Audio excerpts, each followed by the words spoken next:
Hey there everybody, welcome to Auto Bears, and this bright thing is the Genesis GV60.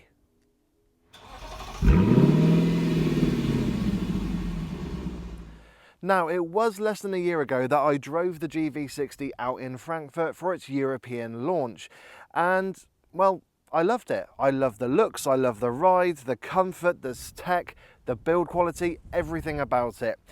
The only thing I couldn't do is really give you a thorough review because A, I didn't have it for too long, and B, I wasn't driving on UK roads. So I've had this GV60 for a week and we're here in the UK. So stick with me to see what the GV60 is like in the UK. Now, if you weren't already aware, Genesis is kind of the posh division in the Hyundai group, and underneath it shares the same electric platform with Kia and Hyundai with the EV6 and Ioniq 5. So it is the turn of the GV60 to see what I think it's like here in the UK on UK roads. Now, when it comes to styling, I have absolutely loved the GV60 styling. And I'm not going to lie, I love the Sao Paulo line that I've got on this car here, especially in contrast with the navy leather blue interior. Of course, granted, it's not going to be to everyone's taste. Other colour options are available. But let me know what you think of the GV60 styling in the comment section below if you haven't already seen my launch review. And as it is a little bit windy, I actually think we need to get ourselves back inside the GV60 and have a look at that lovely interior. Sat in the front of the GV60, you are greeted by a very comfortable, very plush, beautifully screwed together interior that's also jam-packed full of kit. Now, also, if you have sat in a Kia EV6 or Hyundai Ioniq 5, there will be an air of familiarity about it because, well, they're all in the same family, so they do share a lot of the same software, especially when it comes to things like the infotainment. And when compared to the Ioniq 5, some of the design features also are shared with that car. Now, getting in and out of the GV60 is really easy because even though I am going to class this as a mega hatchback, others will class it as an SUV. So you have got a slightly raised driving position, which means that getting in and out of the GV60 is really easy. Then I've got full electrically adjustable seats, which are really lovely, as well as the steering, where I've got electrically adjustable rake and reach adjustment, which is really handy. Then comes the interior build quality, which is a massive plus. Now, firstly, I have got Nappa leather seats, which I really do like. They do hold a big bear like me in place, and there is again a huge amount of adjustment, and I even have massaging function as well. Granted, it is an optional extra. But on the dash, we have got leather here on the dash, on top of the dashboard and on the doors as well, although I do believe it is classed as vegan sourced leather. Then where you see kind of certain elements of the dashboard that look like metal, they are metal, especially here on the dash and on the center console, as well as here on the door panels. And it just gives that air of quality that you don't see in the Hyundai or in the Kia. So that really does mark the Genesis up as a more premium product. And in a way, you can kind of forgive the more expensive price tag as a result, because in here, it really does feel like a quality place to be. Cubby spaces are actually really good in the GV60 and very much on a par with the Ioniq 5. So we've got some decent sized door pockets where you can get a medium sized bottle of drink in there, but they're not lined with any fabric, so loose items will rattle around a bit. Now here on the center console, we have got a little area up front where you can put your phone and connect it to one of the two USB-C charging inputs, as well as a 12-volt socket. And I really do like that feature, just like I mentioned in the Ioniq 5 review, that it means that your phone can stay in there and you don't have to kind of go through it and use it whilst you're driving, especially here in the UK where the laws have changed when it comes to using your mobile phone and you're on the move. So I really do like that feature. Then here on this kind of floating center console, we have got two cup holders here. They are lined with rubber and they've got a decent depth and a couple of plastic grippers for them. So I really do like them. And then just behind these row of buttons here, we have got a wireless charging pad, and I love the fact it's just tucked out the way there, so you can put your phone there and just carry on with your journey. Then underneath the armrest, we have got a little bit of additional space there. It's not the hugest amount of space, but it's a nice size to perhaps put your wallet in there whilst you're driving along.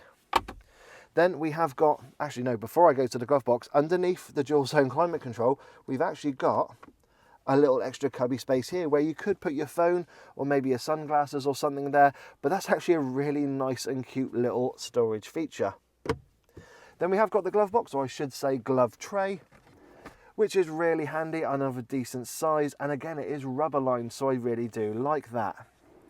And then we have got a little bit of additional space underneath this floating center console there, which is very handy if you want to store an item that you're not going to need whilst you're on the move. And I will mention as well, it actually kind of goes all the way through to the rear, where you've got a bit of additional space there for your rear passengers. So I really do like that feature. So yeah, when it comes to cubby spaces here in the GV60, I am very much impressed. Now, just like the Ioniq 5 and EV6, the GV60 has not gone the way of, say, a Volkswagen group car, where all of the main controls have been chucked into the infotainment system and touchscreen display. There is a plethora of physical buttons in here on the GV60. So we have got a 12.3-inch touchscreen display. There's actually no rotary knobs or buttons or anything just around them, but below that we have got a touchscreen display for your dual zone climate control, but there is a number of physical buttons here, and underneath there we've got your shortcut buttons for the infotainment system, which is really handy. Now here on the center console, so I said on the left we've got your cup holders, but up front on the right we've got a couple of little controls for the infotainment system, which do your volume, your tuning if you want to change radio station, your back, home and menu. And then there's a little thing in the center here which is actually a fingerprint reader, so you can actually have the car tailored so that you use your fingerprint to turn on the car and activate its systems. So that's a really nice security feature, and I do like that.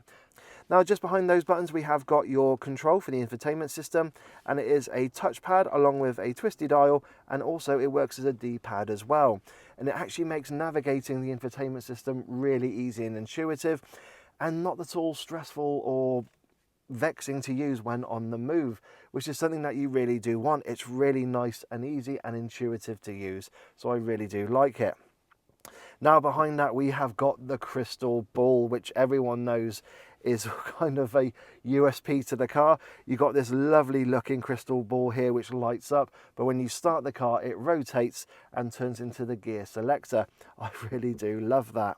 Then just behind there we've got a few comfort buttons. Now these operate the heated and ventilated seats, heated steering wheel, your auto brake hold, and then you've got your car parking sensors and also your 360 camera. So I really do like them.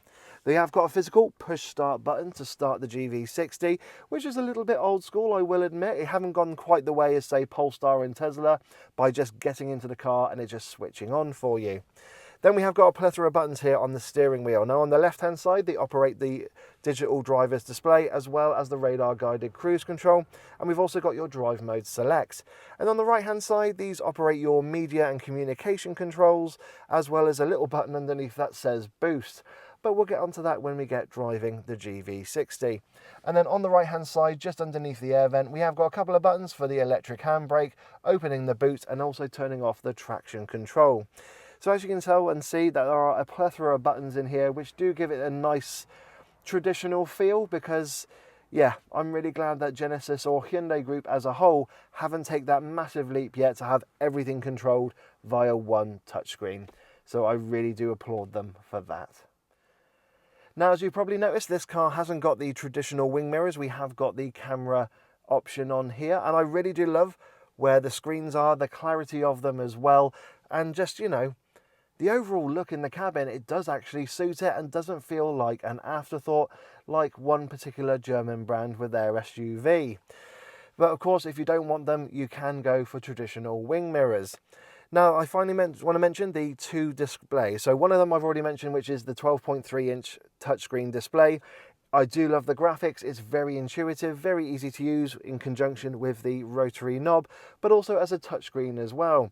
You've also got Apple CarPlay and Android Auto, and there are quite a few menus to go through because there's a lot of technology on the car. So definitely take a couple of minutes to just familiarize yourself with it. And then we got the 12.3-inch digital dashboard display, which is something we have seen now in Hyundai Group cars. It's very clear, very easy to read, and it's just not jam-packed full of information, so you're not bombarded whilst you're on the move. And you actually have got things like augmented reality. Again, it is an optional extra, but it's something I really do like on the GV60, as opposed to, say, a GV80 SUV, where it's on the main infotainment screen, which actually means you take your eyes off the road. But when you got it on this screen, it's actually not that much of a distraction, so I really do like it. All in all, I love the GV60's interior, and in fact, this particular car is pretty much the spec I would have. I love the technology, I love the colour, the blue leather, and just this air of quality in the cabin. Now, yes, there are some hard plastics down here, but they are lower down, and they still feel of a really good quality. Yeah, I know it's been less than 12 months since I last drove a GV60, but I'm still as in love with it today as I was back then. But anyway, on that note, I think it's now time we have a look at the rear seats. Sat in the back of the GV60, it feels very lovely and spacious back here, and there's actually no drop in quality. So that's something I really do like about it as well. Now, that driving seat is not set to my driving position because it's actually moved back to allow easy exit out of the car. But I'm 5'7" tall and 5'7" wide, and I still got a decent amount of knee room, although I can't quite get my feet underneath the seats. However, when that seat's in my position, I should be a bit more comfy. And then I've got a decent amount of headroom as well. But I will say, if you are perhaps over 6 foot tall, yes, it might feel a little bit smaller compared to other cars out there. Now, when it comes to cubby spaces, it is actually really good. We've got some decent sized door pockets. Again, you can get a medium sized bottle of drink in there. We've also got an additional cup holder here as well, which I really do like. And then we've got your aeroplane style pockets on the backs of the front seats. And as I mentioned, on the center console there, we have got an extra bit of space where you can chuck a mobile phone, or perhaps actually something a bit larger in there as well, because we have got 2 USB-C charging inputs, so that is also very handy. And then we have got a center armrest which comes down to avail 2 more cup holders, so that is really handy as well. And then when it comes to other little features, we have got some blinds, which are very handy here if you're going to have kids sat in the back seat. We've also got heated seats as well, which I really do like. And I love the fact we've actually got vents in the B-pillars, so you can get air blowing on you whilst you're back here. Now, speaking of kids, we have got ISOFIX supports on the outer seats. Now, there are no covers for them, but you just got to kind of sneak in and, yep, find the little metal bars in there. So it shouldn't be too hard to affix a child seat. And then we've got the windows themselves, which are of a decent size. They allow a good amount of light in, but they don't quite open all the way down. But do you know what? I can still rest my arm on here and enjoy it whilst the wind is flowing through, not necessarily through my hair, but yeah, keeping myself cool in the back of the GV60. So yeah, that's actually some really nice features back here. And also, I believe I can actually, there we go, move and recline the seats, which is another really nice feature, which means I can relax on a long journey back here. So yeah, sat in the back of the GV60 is still really lovely. And now I think it's time we see what the boot is like. Now, opening the boot of the GV60 presents you with 432 litres of space, which isn't too bad for this segment of car, but because of the sporty sloping roof lining, it does give a little bit of a compromise to boot space, so other cars in its segment are actually a bit more practical. Now, the boot lip itself is a little bit high, but it is nice and flat, and I do love the fact you get a couple of scuff plates there, not to damage the paintwork. But also, just like the Ioniq 5, when you get the boot open, it doesn't look like the litres would suggest, because it looks a little bit shallow, but it is quite deep, and you've got a nice wide square load area as a result. Now, it's not devoid of features either. We have got some sturdy tethering hooks. We've got a 12-volt socket. We've also got an adjustable area for the tonneau cover, so it means you can recline those rear seats back, which is very handy. And we have got a bit of additional underfloor space, so you can put your cables in there if you're going on a long journey. Only thing that's a bit disappointing is you can't put the tonneau cover in there. But what I do like is that there's a little bit of space here, but if I close it, I can actually open it up then this side to reveal a little bit of extra space for another one of the charging cables, which is really handy. And just like the EV6 and the Ioniq 5, you can get vehicle to load with the GV60. Now, also, when you want to get the rear seats down, you have to go via the side rear passenger doors in order to get them down, but they're almost completely flat, which does mean you can load some large bulky items into the back of the GV60.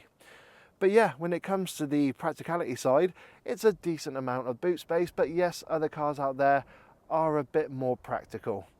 And on that note, I think it's time we take this lovely bright green giant out for a drive. Now actually, before we go for a drive, I am going to mention that at the front of the car we do get a frunk. Now if you go for the all-wheel drive twin motor version, that is around 20 litres, but if you go for the rear-wheel drive version, that is bumped up to 50. So that's just something to be aware of, and it also means you've got a little bit of extra storage space with your GV60. Right, now let's go for a drive. So once you get driving in the GV60, first impressions are really positive, and the memories of Germany have just come flooding back. So once you get driving, you find it's very comfortable, very refined and easy to drive. And just like the Ioniq 5 and EV6, it feels like a sturdy bit of metal. You feel encased in metal and very safe. So I do love that feeling about it. Visibility is also pretty good as well. Now, yes, as I mentioned, this is classed as an SUV, so you have got a slightly raised driving position. You got a lovely view of the road ahead. The A-pillars are not too thick, and I've not found myself looking around them at any junctions. The wing mirrors, or should I say the wing mirror cameras, are actually of a very decent kind of field of view, and they do help with my blind spot monitoring. Of course, I got blind spot warning detection here as well. And then if I look over my shoulder, yes, I have got quite a bit of a thick C-pillar, so there's a bit of a blind spot there.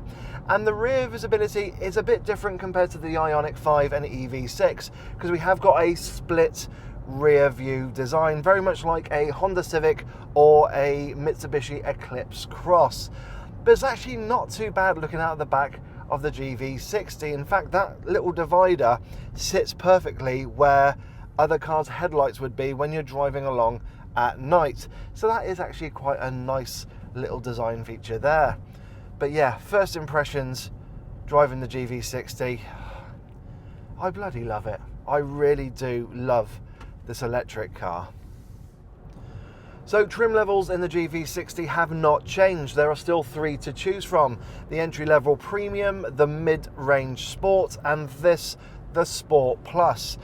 Now, if I was to give you my recommendation using my heart, I would say go for the Sport Plus. You got all the power, all the performance, you've got that boost button on the steering wheel, and you've actually got a very decent amount of range.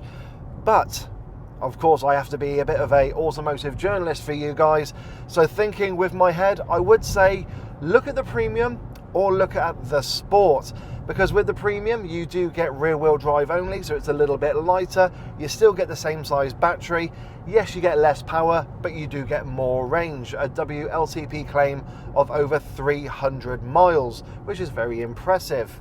Also, you get the same charging capabilities as well. So you've actually got 800 volt charging, so you can charge from 10 to 80% in just 18 minutes. Now, this is something that we've become very used to with the Hyundai Group cars, especially with the Ioniq 5, the EV6, and now the new Ioniq 6 as well. So that's something that I really do love about the GV60s. You still have class-leading charging capabilities, and they do put the Germans to shame. Premium or Sport, but if you want to go nuts for it, go Sport Plus.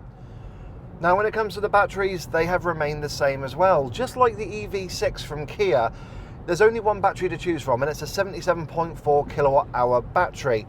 But there are 3 different power levels to it, depending on which trim you go for, and also in regards to drive. So if you go for the Premium, you get a rear-wheel drive single motor unit, and if you go for the Sport and Sport Plus, that becomes a twin motor all-wheel drive version. And when it comes to power, it is a little bit different when you're going through the range. So if you are going to go, for example, for the Premium, then you are going to get around 228 brake horsepower. If you then move up to the Sport, that gets bumped up to 315. And then if you go for this Sport Plus, well, yeah, that's when you get around 480 brake horsepower, which is, well, a lot of fun, I'm not going to lie. Now, of course, when you bump up the motors and you get 2 motors all-wheel drive, it does mean the car's heavier, and it does mean as well you lose out in a bit of range. So if you do go for that premium, you do get a claimed 321 miles of range. If you go for the Sport, that drops down to around 290.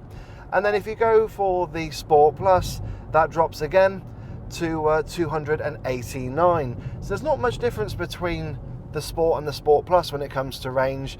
But yeah, going for the premium, it does mean you get over 300 of claimed miles. So with the Sport Plus, this is the one I've got here. Genesis say that I should get around 289 miles. Now, on a full charge, where I did no preconditioning of the battery, I went all the way up to 100%, and it was around 10 degrees Celsius outside. I actually got a claimed range of 231 miles, which I'm actually impressed with. For the performance, for the weight, for the size of the car, that's actually pretty good. That's about 50 miles off what Genesis have claimed, but no, I'll take it. That's absolutely fine. But there is something I will note. That is with the air conditioning, the heating system turned off. And if you do turn it on, you might lose around 20 miles of range. So just be aware of that. And when I did put the heating on and the air conditioning, that dropped to around 210 miles of range. So that's just something to be aware of there. However, when I used the heated seats, the heated steering wheel, that didn't really have much of an effect on the range. In fact, it did no effect whatsoever. But just turning on that heat pump and getting the air conditioning and the heated air coming into the cabin, yeah, that will have an effect on the range. So just be aware of that. In summertime, I can easily see the range climbing even higher as the conditions are a lot more suitable for an electric car. But of course, at this time, it is still February. Just going to do a quick overtake. There we go. It is still February, so yeah, it is still cold here. But like I said, I am impressed with that range from the battery. Now, in terms of miles per kilowatt hour, I have actually gotten around 3.2, which again, I am impressed with considering the conditions. Today, it's around 8 degrees Celsius. The weather has not been nice to me. It is actually, I get a nice combination of sunshine, heavy rain and cloud, and a bit of wind as well. So yeah, typical British weather conditions. But again, still very impressed by it. It does feel like a ultimate spec Ioniq 5 or a top spec EV6, because you've got the larger alloy wheels. There's a little bit of firmness to the ride. Now, I will say at low speed, you can hear some of those bumps and imperfections on the road coming into the cabin, and you can feel it when you get up to speed, or you can especially hear them, but you can't really feel them. When you get up to speed, the car does settle down and it rides really lovely. It deals with the bumps and imperfections really well, and you can do a long drive in the GV60 and come out the other end feeling nice and relaxed. And I know that because I did an over 400-mile journey in one day in a GV60, and it didn't skip a beat. It was lovely. It was comfortable, refined. Yes, when I got no music playing, there is a little bit of wind noise coming off the A-pillar and off the wing mirror, but that's about it. Road noise is kept very much to a minimum. I'm on a road here, sir, where the surface is not the best, and it is actually covered in mud and crap, but I can barely hear the road noise coming into the cabin. It is mainly the wind noise. That's it. And with this particular car, I've got the optional Bang & Olufsen sound system, which is just glorious. It's one of the best sound systems I've listened to in a car. The other actually was on the GV80 I tested last year, and that was a Lexicon unit. And I actually got to meet, when I was in Germany, the gentleman who worked on the GV60 and that B&O sound system. And I just absolutely love the result. Just a massive bravo to yourself and the team. So yeah, when it comes to the ride and refinement, it's really lovely. It's really lovely in the GV60. You can do a really long journey and come out the other end feeling nice and relaxed. And I will say that's also down to all of the extra driving aids I have on this car. I got things like the innovation pack. So I've got things like highway assist. So it actually changes lanes for you whilst you're driving on the motorway. I really like that feature. Although I would say it's quite nice to just change lanes myself. It's a little bit quicker. But yeah, it just worked really well. The radar guided cruise control, again, didn't skip a beat. I don't think I needed to use the brakes the entire journey when I was on the motorway. The car just did everything for me. And as a result, again, it just takes away a little bit of that workload, a little bit of that stress and strain of driving on the motorway. So again, making the GV60 a perfect long distance cruiser. Another reason why I love it. So what about the GV60's handling here in the UK? Well, I'm going to put her into sport mode. So the first thing that happens is you see the dials glow red. The actual needles are on fire. That's quite a quirky USP to have when you got it in sport mode. They also come on when you put the boost on. And also the seats, the side bolsters actually grip you in place. Now the performance is brilliant in this GV60. So just over 480 brake horsepower, 0 to 60 is about 3.9 seconds. So the performance is there with that all-wheel drive twin motor setup. But the handling is actually really lovely. The one thing it feels is very planted and secure on the road, because you've got that four-wheel drive system to give you that confidence. But not only that, it's actually 50-50 where the power distribution is. We got one motor up front, one motor at the back, and it's an even 50-50 split. So again, that means you get that nice fluidity with the power. Now when you hit the boost button, it actually makes it ultra responsive. Even in sport mode now, I put my foot down.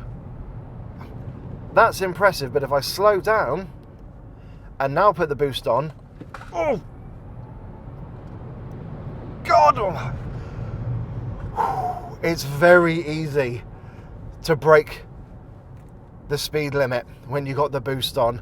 I just a smidge went over 60, but then just brought it back down to legal levels.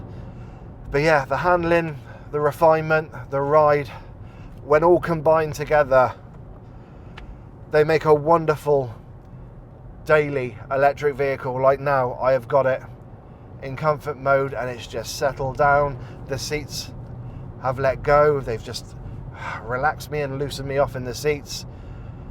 But I can just relax and now carry on with my journey. I can press a little button here and get the, there we go, whole body massage. Perfect. Again, another reason why I love the GV60. It's just a great all-rounder, just like the Ioniq 5 and the EV6. But this just feels maybe one level, maybe two levels above them. It's amazing what the team have done with the platform, with the batteries, and that performance. So what have been some of the highlights and some of the low points I've experienced living with the GV60 this week? As much as I love the car, there are a couple of little niggles. The first one comes in the form of the wing mirror cameras. They're brilliant in the day. They're wonderful. They're very crisp and clear with the clarity, and I can see everything I need. At night, they are prone to glare. That's one thing I will mention. If you've got cars behind you, if it's a wet, perhaps a misty day, there is an element of glare you can see on that screen. And something you get if you are a photographer and you do night photography is you get a thing called noise on the pictures, because you're trying to allow as much light in as possible so that way you can see the best clarity of image. So as a result, the image itself at night can be a little bit noisy. So that's one little niggle I've come across. Now the second one has been in regards to Apple CarPlay. Now I'm not going to lie, it could possibly be the cable I'm using because it's not an official Apple cable, but every so often it has wanted to disconnect. But other than that,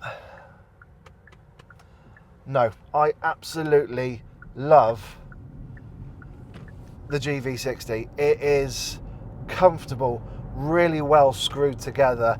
The quality in here is wonderful. The technology is really good. It's I think one of the best electric cars out there.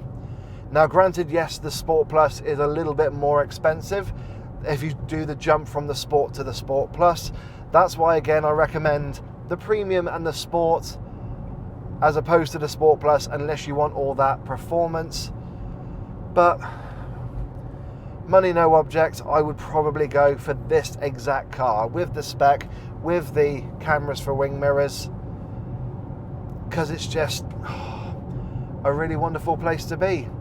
And actually that's one, it's not necessarily a niggle, but it's something I'd love to see for the facelifted version of the GV60. Same goes as well for the EV6 and the Ioniq 5, where it basically has self-start. You get into the car, you sit in the driver's seat and the car comes to life. You don't have to press a physical button. That's something I think a number of buyers would like, especially jumping into an electric vehicle. You do get it now with much cheaper vehicles like the MG4, Cupra Born, etc. And of course Tesla started the ball rolling with that. But again, that's just a little niggle there. But no, I absolutely love the GV60, and do you know what? I'm going to move this straight into the conclusion, which is what is my thoughts of the GV60, driving it here now in the UK finally, and having it for a week to properly enjoy it. I love it, I really do. I love the styling, I love the Sao Paulo lime. I know it's not to everyone's taste, other colours are available. I love the comfort, the quality of the interior, the technology that's there, excuse me. The charging capabilities, just like the Ioniq 5, just like the EV6, this has got class-leading charging capabilities. It also is just very spacious, very practical. Granted, there are more practical cars out there for the price, but as a first electric car, bespoke electric car from Genesis, I think they've come out with an absolute winner. It looks brilliant, it drives brilliant, has the technology, has a very decent amount of range, and can charge brilliantly. Yes, if you're looking at similar cars in this price bracket, they will be a bit bigger, a bit more practical, and perhaps a little bit more spacious, but I don't think you'd be disappointed going for a drive in the GV60. There is one car I will mention, and I've already mentioned it earlier on, and it would be a car that I would seriously consider over the GV60, and that's the electrified GV70. Now again, I drove that very briefly last year on its UK launch. You can see the video link at the end of this review. That's probably the one car that I would consider over the GV60, just because it's got a little bit more traditional SUV-ishness to it over the GV60, which I still claim to be just a mega hatchback. But that's for you to decide. Definitely, if you're looking at GV60, have a look at the electrified GV70 as well. I know the salesmen there will definitely love you for that. But yeah, the GV60, finally driving it here on UK roads. I love it. I loved it last year in Germany. I love it even more now. If I had the money, I'd have this. In fact, you know what, Genesis? I'm not even going to give this back to you. No, I'm sorry. I'm going to hide it somewhere. Perhaps put a black sheet over it so you can't see it. I just don't want to give it back. This I just really, really love. There you go. The Genesis GV60. I love it. It's a winner. It's a brilliant electric vehicle. And you can get it in Sao Paulo lime. so you can really show it off.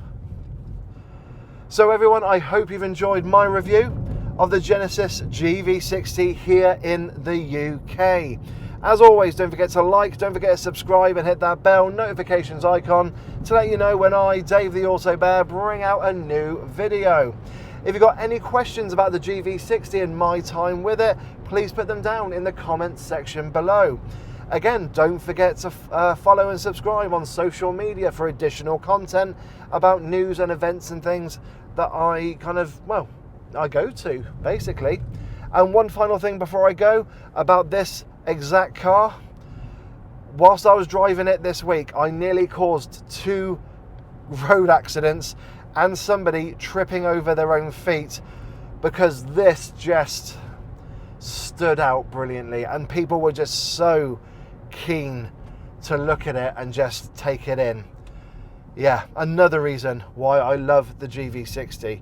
But everyone, have yourself a great day, look after yourselves, and I will catch you all in the next video. So take care everybody, and bye-bye.